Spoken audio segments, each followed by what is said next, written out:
بڑا دعویٰ قرآن کا ایسا زبردست دعویٰ کیا ہے نا. یہ جو دوسرے مذاہب ہیں نا جو کہتے ہیں کہ نہیں اسلام سب صحیح ہے, مسلمان بھی ٹھیک ہیں, عیسائی بھی ٹھیک ہیں, یہودی بھی ٹھیک ہیں, ہندو بھی ٹھیک ہے, سکھ بھی ٹھیک ہے, جو جس مذہب کو فالو کر رہا ہے کیا کر رہا ہے, بولو صحیح ہے. ایک سکھ خاتون کا فون آیا, اس کی بہن مسلمان ہو گئی تھی یو کے میں, تو انہوں نے 4-5 سال پرانی بات ہے, انہوں نے مجھے بتایا کہ میری سسٹر مسلمان ہو گئی ہیں, سکھ مذہب سے اسلام قبول کر لیا انہوں نے, اور جو ہے تو میں نے کہا آپ لوگوں کو یہ اعتراض تو نہیں ہوا؟ کچھ مسئلہ پوچھ رہی تھی, سکھ خاتون تھی لیکن مسئلہ مجھ سے پوچھ رہی تھی. کہنے لگی کہ میں بھی اسلام کو کافی چیزوں میں فالو کرتی ہوں اور اسلام بہت اچھا مذہب ہے, اگرچہ میں مسلم نہیں ہوں لیکن مجھے اسلام اچھا لگتا ہے, اور مجھے اپنی بہن کے مسلمان ہونے پر کوئی اعتراض, بولو بھائی, نہیں. میں نے ان سے کہا, میں نے کہا دیکھیں اسلام کا اچھا لگنا کامیاب ہونے کے لیے کافی, بولو نہیں ہے. اس بات پہ آخرت میں بخشش نہیں ہوگی کہ آپ کو اسلام. اب ان باتوں سے نا غیر مسلم کہتے ہیں مسلمان بڑے متشدد ہوتے ہیں. ہم ان کے مذہب کی تعریف کر رہے ہیں پھر بھی یہ ہمیں جنت میں لے جانے کے لائق نہیں سمجھتے. ہم تو کہہ رہے ہیں کہ اتنے اچھے مذہب ہے, اتنی اچھی تعلیمات ہیں. او بھائی بات یہ ہے کہ یہ اسلام مولانا کا مولوی کا مذہب نہیں ہے, یہ کس کا دین ہے؟ یہ تو اللہ کا دین ہے. اللہ نے دو ٹوک الفاظ میں بیان کر دیا ہے کہ اسلام کو اچھا سمجھنا کافی نہیں ہے, تمہیں اسلام میں مکمل داخل ہونا پڑے گا. جب اچھا ہے تو مانتے کیوں نہیں ہو, قبول کیوں نہیں کرتے ہو؟ وَمَن يَبْتَغِ غَيْرَ الْإِسْلَامِ دِينًا فَلَن يُقْبَلَ مِنْهُ. اللہ فرماتے ہیں اسلام کے علاوہ کسی اور مذہب کو اگر اختیار کرو گے تو بے شک اسلام کی تعریفیں کرتے رہو, اللہ فرماتے ہیں قبول نہیں ہوگا, آخرت میں خسارے والوں میں سے ہو گیا. عملاً اسلام کو قبول کرنا پڑے گا, داخل ہونا پڑے گا اسلام میں. تو اتنا سخت اسلام نے موقف کیوں رکھا ہے؟ اصل میں سوال, میرے بیان میں سوال لمبا ہوتا ہے, جواب بعض دفعہ یہ نوٹ کیا ہوگا تھوڑا ہوتا ہے, اس لیے کہ سوال سمجھانا یہ مشکل کام ہوتا ہے, اور سمجھانا تو اتنا مشکل نہیں, اس کو کھوپڑی میں بٹھا دینا یہ تھوڑا زیادہ مشکل کام ہوتا ہے. کہ بھائی کیوں اسلام نے بالکل بھی لچک نہیں رکھی. ہاں دنیا میں اسلام نے یہ لچک رکھی ہے کہ کسی کو زبردستی مسلمان نہیں کیا جا. اسلام ساری آخرت کی دھمکیاں دے رہا ہے, دنیا کی نہیں دے رہا. کہ جو اسلام قبول نہیں کرے گا, ایسا نہیں ہے قرآن میں کہ جو اسلام قبول نہیں کرے گا اس کی گردن اڑا دیں گے ہم, ایسا نہیں ہے. جو اسلام قبول نہیں کرے گا اس سے مسلمان تجارت بند کر دیں گے, ایسا بھی بولو کچھ نہیں ہے.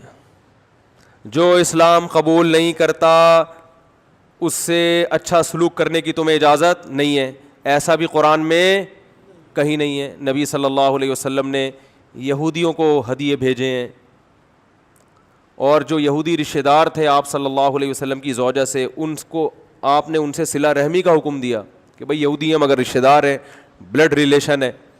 قرآن نے کہا والدین اگر کافر ہوں, پکے مشرک ہوں, تمہیں زبردستی شرک پر مجبور کرتے ہوں, پھر بھی دنیا میں تم نے ان سے اچھا سلوک کرنا ہے. غیر مسلم بھی ہوں, چونکہ والدین ہیں, پیرنٹس ہیں, احسان ہے, سلوک اچھا کرنا ہے ان سے.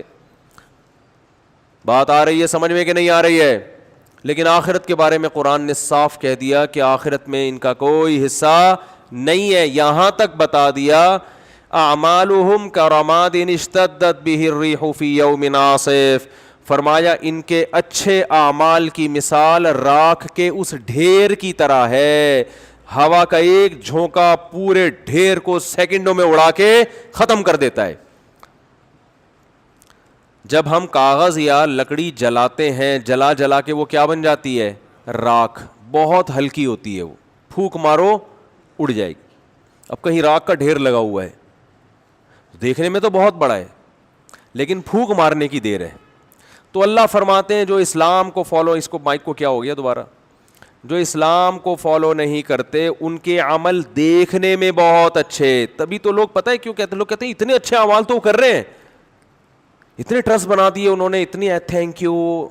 ایکچولی اس طرح کی باتیں ہوتی ہیں نا, ہمارے یہاں بات گالی سے شروع ہوگی, درمیان میں پیار سے گالی, آخرت میں پھر غصے میں گالی. جو ماحول چل رہا ہے ادھر تھینک یو سے بات شروع ہو رہی ہے اور تھینک یو پہ ختم. ہمارے ہاں اونٹنی کا دودھ سر پہ کھڑے ہو کے بھی آپ کو خالص نہیں مل رہا. مجھے تو اونٹنی پہ شبہ ہو گیا تھا کہ یہ زیبرا تو نہیں ہے کہیں, اس کو کلر کر کے اونٹنی بنایا. وہ اتنے کرپشن ہے. اسلام کے علاوہ اسلام کسی اور کو ماننے کے لیے تیار نہیں ہے, اور کہہ رہے ان کے اعمال کی مثال ہے راکھ کا ڈھیر. کیوں اتنا بڑا دعویٰ کر رہا ہے؟ اس سوال میں یہ سارا ٹائم لگ گیا. بھائی اصل میں بڑا دعویٰ جب کیا جاتا ہے جب اس کی دلیل اتنی مضبوط ہو کہ اس دلیل میں 2 اور 2 4 کی طرح جواب آتا ہو اس کا. ورنہ اتنے بڑے بڑے دعوے کر کے انسان انجینئر کی طرح کیا ہو جاتا ہے, پھنس جاتا ہے. بات آ رہی ہے سمجھ میں؟ ورنہ کیا ہو جاتا ہے انسان, کنی کترانے لگتا ہے. تو اسلام نے جو اتنا بڑا دعویٰ کیا نا, اس دعوے کے برحق ہونے کی اسلام کے پاس بولو دلیل ہے. وہ دلیل کیا ہے کہ اسلام کہتا ہے کہ جو لا, جو قوانین اللہ نے بتائے ہیں جن کو فالو کیے بغیر نجات ممکن نہیں ہے, ان قوانین کی ٹکر میں دوسرا کوئی قانون لے کر آؤ. تم کوئی ضابطہ حیات لے کر آؤ جو اس کے مقابلے میں ٹھہر سکے. کسی کے پاس بولو ہے ہی نہیں, کسی بھی معاملے میں نہیں ہے. تو میں نے جو آیت پڑھی تھی نا, اس میں 2 چیزوں کو صرف فوکس کیا تھا. دیکھیں, عبادت دنیا کے ہر مذہب میں ہوتی ہے اور کسی کو کسی کی عبادت پہ کوئی اعتراض نہیں ہوتا. ہندو مندر میں جاتے ہیں, مسلمانوں کا اعتراض ہوتا ہے؟ بولو نا. مسلمان مسجد میں آتے ہیں, ہندوؤں کا اعتراض ہوتا ہے؟ امریکہ کو اعتراض ہوتا ہے, جاپان کو کوئی اعتراض ہے؟ بلکہ جو ان میں اچھے پڑھے لکھے لوگ ہیں وہ اور اپریشیٹ کرتے ہیں, چلو یار اچھا ہے, ہم نہیں اپنے مذہب کو فالو کر رہے, تم تو کم از کم کر رہے ہو. اسلام کی جو لڑائی ہے نا اصل میں وہ 2 چیزوں میں ہے اس وقت پوری دنیا سے. 2 چیزوں میں لڑائی ہے. کتنی چیزوں میں؟ جس میں اسلام اور دنیا کے دیگر تمام مذاہب اور تمام قومیں آ کے ایک میدان میں آمنے سامنے کھڑی ہو گئی ہیں. 2 چیزوں میں. جن چیزوں کا آخرت سے تعلق ہے اس میں کوئی آپ سے لڑنے کے لیے تیار نہیں ہے. وہ کہتے ہیں بھائی جس کا آخرت پہ یقین ہوگا تو کر لے, نہیں ہے تو نہیں کرے. لیکن 2 چیزیں ایسی ہیں جن 2 چیزوں کا تعلق آخرت سے نہیں ہے بلکہ اس کا رزلٹ فوراً دنیا میں نظر آتا ہے. ایک اسلام میں جو حیا, پردہ, مرد اور عورت کا اختلاط, اس کی اسلام اجازت نہیں دیتا. یہ پوری دنیا اس میں اسلام کے مقابلے میں آ کے کھڑی ہو گئی ہے. دوسرا, اسلام کا جو معیشت کا نظام ہے, سمجھ میں آ رہی ہے بات؟ کیپٹلزم ایک الگ سسٹم ہے, سرمایہ دارہ نظام ایک الگ سسٹم. اسلام نے جو معیشت کے جو اصول بیان کیے ہیں نا, معیشت کے اصول, کہ پیسہ ڈیوائڈ جو پبلک میں ہوگا کن اصولوں کی بیس پہ ہوگا, یہ ایک ایسا نظام ہے جو دنیا کی آنکھوں میں آنکھیں ڈال کے بات کر رہا ہے. بہت مشکل ہے. وقت پورا ہو گیا تو اب اور مشکل ہو گیا بات سمجھانا, تو میں پھر سمجھاؤں گا انشاءاللہ 2 منٹ میں اپنی بات مکمل کر کے, پھر میں یا تو جمعے کے بعد تھوڑی دیر بیٹھیں ورنہ پھر اگلے ہفتے. 2 چیزیں ایسی ہیں جس میں اسلام اس وقت پوری دنیا کی آنکھوں میں آنکھیں ڈال کے بولو نا بات کر رہا ہے, اور پوری دنیا کو اسلام ان 2 چیزوں کی وجہ سے ہی کھٹک رہا ہے. باقی کسی چیز میں ان کو نہ کوئی داڑھی پہ اعتراض ہے میرے بھائی, سمجھ رہے ہو؟ ان کو نہ نماز پہ اعتراض ہے. وہ کوئی دفتر میں آپ کو نماز سے ایک وقتی طور پہ منع کر دے کہ اس کا کاروبار کا نقصان, اور وہ تو ایک نجی معاملہ ہے نا. جو بڑی سطح پہ 2 چیزیں ہیں جس میں اسلام کیا کر رہا ہے, دنیا کی تہذیبوں سے ٹکرا رہا ہے. نمبر 1, اسلام سودی نظام کو کسی قیمت پہ برداشت نہیں کرتا, جبکہ دنیا کے جن کے ہاتھ میں دنیا کی تقدیریں ہیں, دنیا کی لگام ہے, ان میں 99.9% لوگ سود خور ہیں. ساری دولت بینکوں کے ذریعے کس کے پاس جا رہی ہے؟ چند مخصوص ہاتھوں میں جا رہی ہے کہ نہیں جا رہی ہے؟ جن کا اپنا ایک دھیلا بھی خرچ نہیں ہوا. یعنی یہ پیسے کی غیر منصفانہ تقسیم ہے, یہ نیچرل تقسیم. بولو, دیکھو پہلے کیا ہوتا تھا, یہ بہت کروڑ پتی ہے, کیوں ہے؟ اس کے باپ دادا سے چلا آ رہا ہے پیسہ. دادا نے محنت کی تو پھر بیٹے کو ایک سطح تک پہنچایا, پھر بیٹے نے آگے مزید, تو جدی پشتی. سائیکل چلا رہا تھا, ایک دم کیا ہو گیا, مجھے ایک بات بتاؤ, جو بڑے بڑے اسٹور وجود میں آ رہے ہیں, بن رہے ہیں, اور بڑے بڑے جو پروجیکٹ چل رہے ہیں ہاؤسنگ اسکیموں کے, ان میں بہت سے ایسے ہیں جن کے پاس پان کھانے کے پیسے نہیں ہوتے تھے. غیر شرعی طریقے سے انہوں نے لوگوں سے پیسہ کلیکٹ کیا, فائلیں بکنا شروع ہو رہی ہیں, پیچھے پلاٹ بولو نا نہیں ہے. اسلام اس کی اجازت دیتا ہے؟ ابھی فائل آپ کے پاس آئی ہے 20,000 کی, پیچھے کوئی پلاٹ نہیں ہے, 30 میں بیچ دی, یہ خالص سود ہے. کیونکہ اسلام کہہ رہے یہ فائل نہیں بک رہی, یہ 20,000 کے بدلے میں 30,000 بک رہے ہیں. بہت مشکل ہے, بہت مشکل. دنیا میں یہ لیگل ہے, اسلام میں کیا ہے؟ اللیگل. یہ تو میں نے ایک مثال دی ہے, ابھی بہت ساری مثالیں دوں گا میں. جو بیان کب ختم ہوئی ہے دیکھ رہے ہیں بہت غصے سے, ابھی بس ختم کر رہا ہوں. یہ ایک ایگزامپل دی ہے, ایسے بہت ساری آگے تو اس پہ بیان کروں گا, بہت کچھ سامنے آئے گا انشاءاللہ. اور میں ابھی بزنس پہ, تجارت پہ ایک ورک شاپ بھی کرانے والا ہوں مسجد میں ہی. تاجروں کو بلاؤں گا, تاجروں کو بتاؤں گا انسان کے بچے بن جاؤ معذرت کے ساتھ, چھوڑ دو یہ حرام کاریاں, اور شریعت کے مطابق تجارت کرو گے نا, اس میں تمہیں برکت زیادہ ملے گی. کیونکہ حرام طریقے سے جب پیسہ آتا ہے نا, تو جیسے آتا ہے غائب بھی ویسے ہی ہوتا ہے. یہ نیچرل تھوڑی ہے. تو خیر برکت ختم ہوتی ہے. تو اسلام کا ایک دیکھو, فقہا نے جو آدھا فقہ ہے نا, آدھا وہ خرید و فروخت کے حکام پر ہے. ہمارے ہاں دینی مدرسوں میں ہدایہ پڑھائی جاتی ہے, ہدایہ اول, دویم, ثالث, رابع. ہدایہ اول میں یعنی یہ پورا اسلامی فقہ 4 حصوں میں فقہا نے برابر برابر 4 حصوں میں ڈیوائڈ کر دیا. آدھا حصے میں ہوتا ہے وضو اور عبادات کے حکام, آدھے میں ہوتی ہے جو ہے نا, آدھے حصے میں نکاح اور طلاق کے حکام ہوتے ہیں. باقی 2 حصوں میں خرید و فروخت کے حکام فقہا بیان کرتے ہیں, معیشت سے متعلق احکام. یعنی اسلامی فقہ میں خرید و فروخت کے احکام اتنی ڈیٹیل میں بیان کیے گئے ہیں کہ اتنی تفصیل میں عبادت اور نکاح طلاق کے حکام کا بیان نہیں ملے گا آپ کو.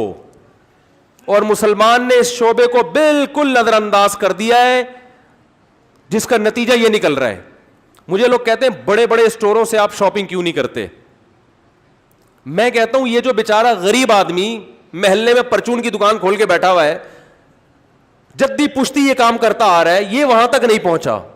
اور زیادہ تر بڑے بڑے, سب کی بات نہیں کر رہا, زیادہ تر بڑے بڑے اسٹور, ان کی آپ ماضی اٹھا کے دیں گے, پان کھانے کے پیسے نہیں تھے, بینکوں سے سود پہ قرضہ لیا, اربوں روپے کا قرضہ لے کے اربوں روپے چھاپنا شروع کر دیے. نہیں آ رہی بات. دیکھو میں ایسے مالداروں کو جانتا ہوں, وہ کیا تھا, کچھ بھی نہیں تھا, انہوں نے اسکریپ کا کام شروع کیا, کچرا اٹھانا شروع کیا. ٹھیک ہے نا, یہ محنت ہو رہی ہے. کچرا اٹھانا شروع کیا, کچرا اٹھا کے بیچنا شروع کیا. اس کچرے پہ محنت کرتے کرتے ان کو تانبے کا, پیتل کا, گولڈ کا, سلور کا فرق اپنی ایبلٹی کی بیس پہ پتہ چلنا شروع ہو گیا. حالانکہ انہوں نے اسکول میں ایک دن بھی نہیں پڑھا, ان کو گولڈ کی ڈیفینیشن نہیں پتا, فارمولا نہیں پتا کیا ہے. پھر وہ محنت کرتے کرتے کرتے 15-20 سالوں میں جا کے اسکریپ کا اور کروڑوں روپے کا ان کا بزنس ہے. یہ نیچرل ہے. یہ کیا ہے میرے بھائی, بولو, یہ نیچرل ہے. آگے ان کے مرنے کے بعد ان کے بچوں کے پاس آنا, یہ بھی کیا ہے, نیچرل. باپ کی محنت کا فائدہ کون اٹھا رہا ہے, بیٹا. لیکن یہ آدمی اگر یہ نہ کرتا, یہ بینک کے پاس جاتا کہ مجھے 1 کروڑ روپے چاہیے, کنٹینر آیا ہوا ہے, اس کو خرید کے آگے مارکیٹ میں بیچنا ہے میں نے. ٹھیک ہے, بینک نہیں دیتا, غریب آدمی کو نہیں دیتا, لیکن یہ اکاؤنٹ شو کر دیتا اپنے ماموں کا, اپنے چاچو کا, کسی کا بھی, اس کا بھی کچھ کمیشن باندھ دیتا. یار تمہارا اکاؤنٹ, تمہارا نام استعمال ہوگا, لیکن ہے یہ میرا, ہوتا ہے نا یہ. تو یہ میرا خیال ہے 1 ہفتے میں جتنا پیسہ آج اس کے پاس ہے, 1 ہفتے میں آ جاتا ہے کہ نہیں آ جاتا؟ بولتے کیوں نہیں آ جاتا. اور ایک دفعہ جب بینک کو اعتماد ہوتا ہے کہ یہ قرضہ اس نے لوٹا دیا ہے, اب اس کی لاٹری, پھر یہ ملک کا صدر بنتا. ہمارے ہاں اکثر جو بنے ہیں نا, وہ اسی پروسیس سے, بولو نا, گزر کے بنے. سب نہیں, یہ سب میں نہیں اس لیے کہتا کسی کا فون آ جائے آپ نے مجھے چور کہا, تو آپ کے علاوہ بھائی میں نے سب کو تھوڑی کہا ہے, کچھ لوگ میں نے مستثنا رکھے ہیں. وہ ہے کون مجھے خود بھی سمجھ میں نہیں آ رہا, لیکن وہ کسی وقت تنہائی میں بیٹھ کے 3-4 گھنٹے غور کریں گے, شاید کوئی 2-3 نام اللہ تعالیٰ ذہن میں ڈال دے. فی الحال تو نہیں آ رہے, لیکن کیا ضرورت ہے. دوسری چیز ہے بے حیائی. بے حیائی آپ کے فیملی سسٹم کو کیا کرتی ہے؟ تباہ. جب بیوی اور سالی پردہ, بیوی بھی ویسے ہی بیٹھے گی جیسے سالیاں بیٹھتی ہیں آپ کے سامنے, تو مزہ تو بہت آئے گا, لیکن آہستہ آہستہ آپ کا خاندانی نظام کیا ہو جائے گا؟ بولو, برباد. جو کہ ہو رہا ہے مکس گیدرنگ شادیوں میں. اسلام اس کو نہیں مانتا. ٹیلی ویژن میں اینکرز آ کے بیٹھ رہی ہیں, فری ہو رہی ہیں آدمیوں سے, مردوں سے, ہا ہا ہو ہی. اب تو دینی پروگرام بھی وہی پیش کر رہی ہیں. کچھ دن پہلے ہو سکتا ہے یہاں کوئی ملک کی مشہور ایکٹریسز بیٹھی ہوئی ہوں جو فلموں میں بہت زبردست اپنی پرفارمنس دکھایا کرتی تھیں. آج جی ان محترمہ کا بیان ہے جو اسلام کے بارے میں زبردست. پھر لوگ کہتے ہیں اسلام پر کسی کا قبضہ نہیں ہے. بھائی ٹھیک ہے, قبضہ نہیں ہے, اسلام کی بات کوئی بھی کر سکتا ہے, لیکن کچھ لباس تو کم از کم, اسکارف تو لے لینا, کم از کم اسکارف تو لے لے بھائی. اسلام کی بات پر مجھے تو زیادہ اچھا لگتا ہے, بلکہ لبرل عورتیں جب اسلام کی بات کر رہی ہوتی ہیں مجھے اچھا اس لیے لگتا ہے کہ چلو یار کچھ تو اسلام کے بارے میں ان کے منہ سے نکلا نا, خوشی ہوتی ہے. لیکن آپ کی ڈریسنگ ایسی ہو کہ لوگ کہیں یار یہ اسلام میں جو ڈریس کا سسٹم ہے نا یہ ایسا ہی ہے.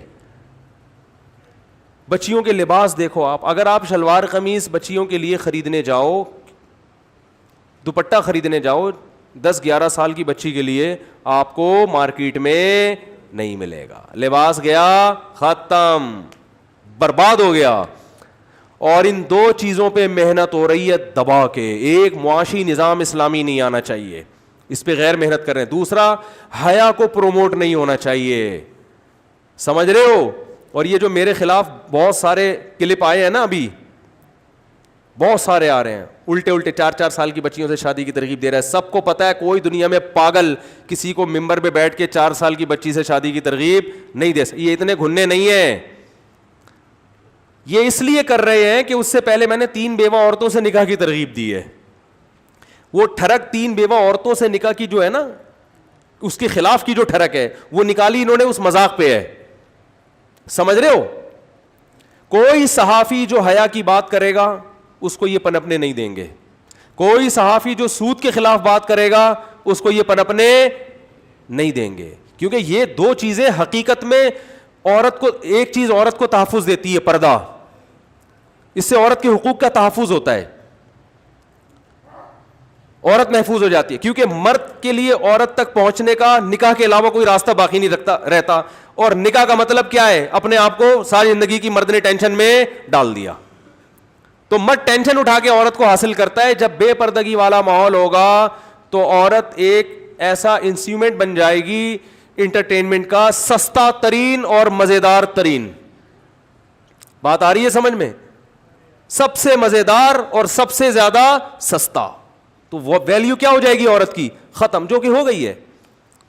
تو یہ ایسا جس میں عورت کا, اس ایک سسٹم میں عورت کے حق کا تحفظ ہے جس میں اسلام حیا کو پروموٹ کر رہا ہے, اس میں عورت کا کیا ہے؟ تحفظ ہے. مرد کے لیے عورت سے دل بہلانا آسان نہیں رہے گا. دوسرے میں کیا ہے؟ غریبوں کا تحفظ ہے, اور اس میں رکاوٹ جو معاشی نظام ہے اس میں غریبوں کا تحفظ ہے. اس میں مالدار آپ کی راہ میں روڑے اٹکائے گا. بات آ رہی ہے؟ تو اس لیے میرے بھائی حکومتی سطح پہ بھی ان دو چیزوں کے خلاف آواز اٹھانی چاہیے. اپنی صلاحیتوں کو دائیں بائیں چیزوں میں ضائع مت کرو. یہ قانون پاس ہو جائے, یہ قانون پاس ہو جائے, یہ ہو جائے. اور بھائی جان سب سے پہلے یہ پاس کرواؤ کہ کو ایجوکیشن سسٹم کو ختم کیا جائے. اسکولوں میں لڑکیوں کا ڈریس پراپر ہونا چاہیے. فیمیل کو میل نہیں پڑھائے گا, میل کو فیمیل نہیں پڑھائیں گی. خواتین کے ہاسپٹل الگ ہونے چاہیے, مردوں کے الگ ہونے چاہیے. یہ کیا مذاق ہے کہ ڈیلیوری کیس ہے اور میل ڈاکٹر آ کے وہ کیس, میل ڈاکٹر کے پاس کیوں جا رہا ہے وہ کیس؟ عورت کے بچہ پیدا ہو رہا ہے, آدمی کا کام کیا ہے وہاں کھڑے ہو کر, وہ کیوں کھڑا ہوا ہے وہاں پہ؟ سب ختم. تو یہ دو چیزوں کو میرے بھائی اپنے گھروں میں بھی نافذ کرو. سمجھ رہے ہیں؟ پھر بات کروں گا, بہت اہم ٹاپک ہے, اگلے ہفتے اسی کو لے کے چلیں گے.